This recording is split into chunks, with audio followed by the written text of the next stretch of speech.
আজকের রেসিপি ছোলার ভাটুরি। এর জন্য এখানে আমি ছোলা নিয়েছি। তো এই ছোলাগুলো সারা রাত্রের জন্য জলে ভিজিয়ে রেখেছিলাম। তো এখানে আমি 12 ঘন্টা জলে ভিজিয়ে রেখেছিলাম। ছোলাগুলো খুব সুন্দর হয়ে ভিজে গেছে, সেটা আপনাদের দেখানো হয়নি।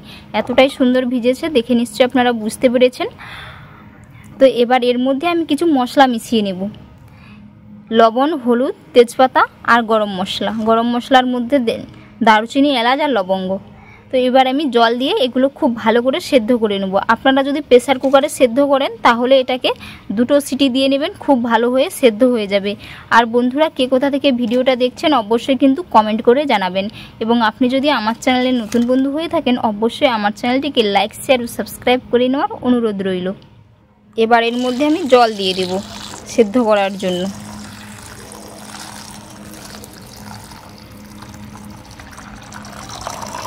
পনেরো থেকে 20 মিনিট টাইম লাগবে সেদ্ধ হতে, যেহেতু আমি কড়াইতে সেদ্ধ করব।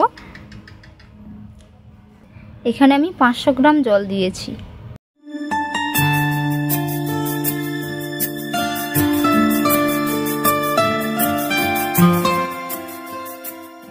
এবার আমি ময়দার একটি ডো তৈরি করে নেব। এর জন্য এখানে আমি 300 গ্রাম ময়দা নিয়েছি। তো এবার এর মধ্যে আমি পরিমাণ মতো লবণ দিয়ে দেব। পরিমাণ মতো লবণ। আপনারা চাইলে ময়দার পরিমাপটা বাড়িয়ে কমিয়ে নিতে পারেন আপনাদের পছন্দ অনুযায়ী। ছোটো চামচের মাপ করে 1.5 চামচ চিনি দিচ্ছি। আপনারা চিনিটা চাইলে গুঁড়ো করেও দিতে পারেন। এই চামচের মাপ করে 2 চামচ সাদা তেল দিয়ে দেব। হাফেরও কম বেকিং পাউডার দিচ্ছি। আপনারা চাইলে এই চামচের মাপ করে 2 চামচ টক দইও দিতে পারেন। তো হাতের কাছে টক দই নেই, তাই দিলাম না। এবার ভালো করে ময়াম করে নেব।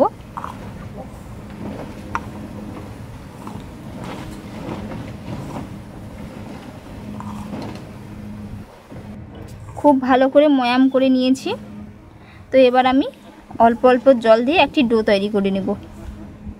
ডোটা কিন্তু খুব বেশি সফট করব না এবং খুব বেশি শক্তও করব না।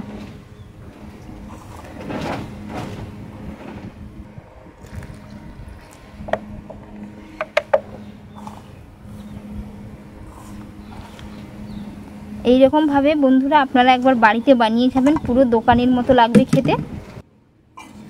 খুব সুন্দর করে একটি ডো তৈরি করে নিয়েছি। তো বন্ধুরা, এটা মাখতে কিন্তু বেশি টাইম লাগবে না, 3 থেকে 4 মিনিট টাইম হলেই মাখা হয়ে যায়। তো এবার এটাকে আমি ঢাকনা দিয়ে পুরো 1 ঘন্টার জন্য রেস্টে রেখে দেবো। আপনাদের হাতে যদি কম টাইম থাকে আপনারা কিন্তু আধা ঘন্টা থেকে 20 মিনিট রেস্টে রাখতে পারেন।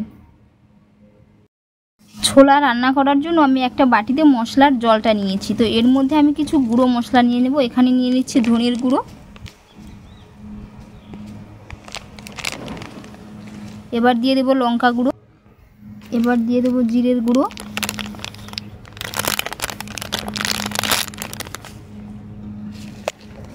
এবার হলুদের গুঁড়ো দিয়ে দেব। সেদ্ধর সময় হলুদের গুঁড়ো দেওয়া আছে, তো মাপ বুঝে দিতে হবে। এবার এর মধ্যে আমি চানা মশলা দিয়ে দিচ্ছি।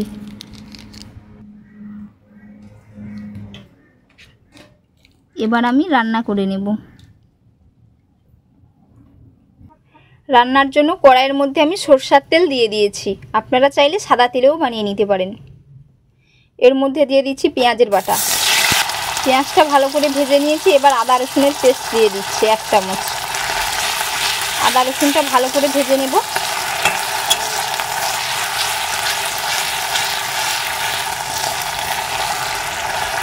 বন্ধুরা, এই সমস্ত মশলাগুলো আমি কিন্তু শিলপাটাতে বেটে নিয়েছি। আপনারা কিন্তু পেঁয়াজ এবং আদা রসুন এগুলো সব বেটে নেবেন, কিংবা মিক্সিতেও করে নিতে পারেন। পেঁয়াজটা বেটে দিলে তরকারিটা খুব ঘন হয়। লঙ্কার বাটা দিয়ে দিচ্ছি। ঝালের জন্য আমি এখানে লঙ্কার বাটা দিয়েছি, আর রঙের জন্য বাটিতে গুঁড়ো মশলা গুলিয়ে নিয়েছি।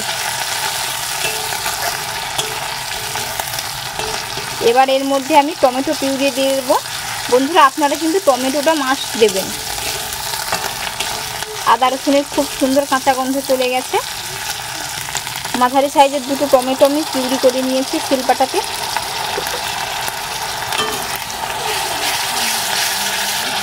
এইভাবে মশলাটা খুব ভালো করে কষে নেব, যাতে টমেটোর কাঁচা গন্ধ চলে যায়। মশলাটা খুব সুন্দর করে কষে নিয়েছি। এই যে তেল রিলিজ হয়ে গেছে, এবার আমি গুঁড়ো মশলাগুলো দিয়ে দেব।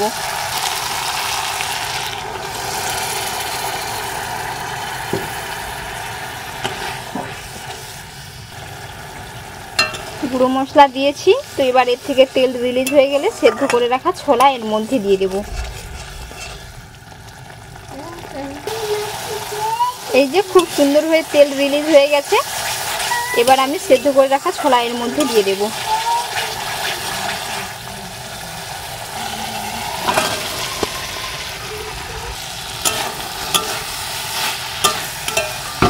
বন্ধুরা এর মধ্যে আমি আর লবণ দেব না, তো সিদ্ধের সময় পুরো লবণটা ঠিকঠাক দেওয়া আছে, তো এর কারণে এর আর দেব না।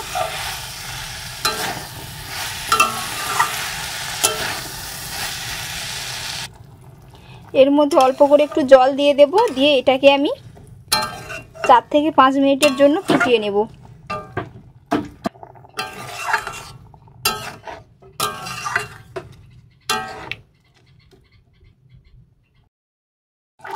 এই যে বন্ধুরা রান্নাটা কিন্তু হয়ে গেছে, তো এখানে পুরো কমপ্লিট নয়, আর একটু বাকি। তো এর মেন যেটা জিনিস সেটা দিতে হবে, তড়কা লাগাতে হবে, না হলে কিন্তু এটা দোকানের মতো ফ্লেভার আপনারা পাবেন না। এবার এটা আমি নামিয়ে নেব। আর কত ঘন হয়েছে, এর জন্য আমি একটু ঘি গলিয়ে নিয়েছি। এর মধ্যে দিয়ে দেবো কয়েকটা গোটা জিরে, আদা এবং কাঁচা লঙ্কার কুচি, একটু লঙ্কার গুঁড়ো। তো বন্ধুরা এখানে আমি হিং দিয়েছি, সেটা স্কিপ হয়ে গেছে, আপনাদের দেখানো হয়নি। এবং আপনাদের হাতের কাছে যদি কাস্তুরি মেথি থাকে অবশ্যই আপনারা দেবেন, দারুণ লাগবে। এবার আমি দিয়ে দিচ্ছি এর মধ্যে। কত সুন্দর হয়েছে দেখুন। আর একটু ফুটিয়ে নেব। এই যে কত সুন্দর হয়েছে রান্নাটা দেখুন, দেখে নিশ্চয়ই আপনারা বুঝতে পেরেছেন। তো এটা একেবারেই কমপ্লিট।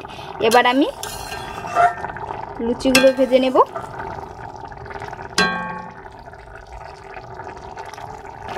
বন্ধুরা আপনাদের কাছে যদি আমচুর পাউডার থাকে অবশ্যই আপনারা দেবেন, তো আমার কাছে নেই, তাই এর মধ্যে আমি একটু লেবুর রস দিয়েছি টকটক ভাব আনার জন্য, খেতে দারুণ লাগবে। 1 ঘন্টার জন্য রেস্টে রেখেছিলাম, তো এবার আমি দেখে নেব। এই যে এর থেকে আমি লেচি কেটে নেব। এই যে খুব সুন্দর করে লেচি কেটে নিয়েছি। আটার রুটির থেকে একটু ছোট করেছি, সামান্য ঈষৎ একটু ছোট করেছি, বা অনেকেই আছে এইরকম আটার রুটির লেচিও বানায়। এবার আমি এগুলো বেলে নেব। একটু ময়দা ছিটিয়ে নিচ্ছি।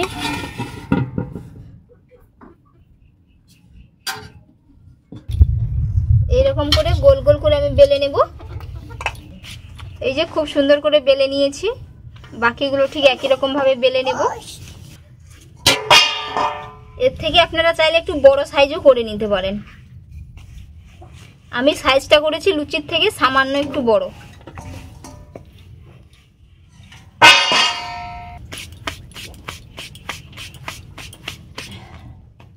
এরকম ভাবে সবগুলো বানিয়ে নেব, আপনাদের আর দেখালাম না।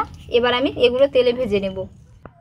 কড়াইয়ের মধ্যে তেল দিয়েছি, তেল গরম হয়ে গেছে, এবার আমি এগুলো ভেজে নেব।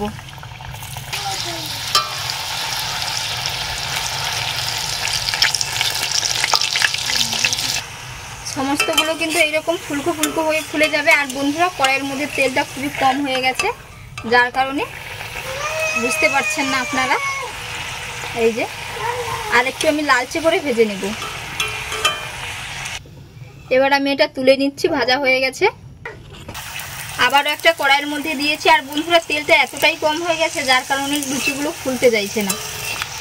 গাগুলো দেখে নিশ্চয়ই বুঝতে পেরেছেন, লুচিগুলো সবগুলোই ফুলবে, কিন্তু তেলটা কমের কারণে হচ্ছে না ঠিকভাবে। আর রুটিটা বা কিংবা লুচিটা আপনারা একটু মোটা করে বেলে নেবেন, না হলে গাগুলো ফেটে যাবে, দিলে আর ফুলতে চাইবে না। সমস্তগুলো ভেজে নিয়েছি। আর এইদিকে চানার রান্নাটা কত সুন্দর হয়েছে দেখে নিশ্চয়ই বুঝতে পেরেছেন। তো বন্ধুরা আজকের রেসিপি আপনাদের কেমন লাগলো অবশ্যই কিন্তু আপনারা কমেন্ট করে জানাবেন, এবং বাড়িতে এইরকমভাবে একবার বানিয়ে খাবেন, খেতে পুরো অসম্ভব মজার হয়। আর এতক্ষণ পুরো ভিডিওটা দেখার জন্য আপনাদের অসংখ্য অসংখ্য ধন্যবাদ রইল। আপনাদের সাথে নেক্সট ভিডিওতে দেখা হচ্ছে।